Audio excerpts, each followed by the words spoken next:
আমরা খেলা দেখাতে কম, এটা দেখাতে এসেছি বেশি, ওটা দেখাতে এসেছি বেশি। তারা কি কি পোশাক পরিহিত করেছে, তাদের অ্যাটায়ার নিয়ে, কাপড় চোপড় নিয়ে, কে কতটুকু কিভাবে কাপড় পরলো, কি করলো না করলো, হ্যান ত্যান, মানে খুবই আজে বাজে কমেন্টও আসে। এখানে ওড়না বা হিজাব পরে খেলার কোনো সুযোগ নেই। তারপরে আমাদের মেয়েরা যথেষ্ট চেষ্টা করছি আমরা আমাদের জায়গা থেকে যতটা মানে একটু কন্ট্রোভার্সি এড়িয়ে যাওয়ার জন্য, কারণ কন্ট্রোভার্সির তো শেষ নেই। এত চ্যানেল, এত কিছু, এত কথা, পজিটিভের চাইতে নেগেটিভ স্প্রেড হয় বেশি।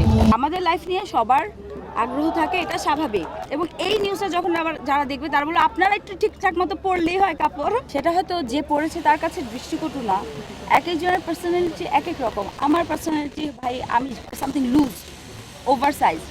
এখন এটা আমার প্রেফারেন্স, এটার সাথে আমার চরিত্রর এখানে, এটার সাথে আমার শিক্ষার, এটার সাথে আমার জ্ঞানের কোনো ইয়ে নাই, সম্পৃক্ততা নাই।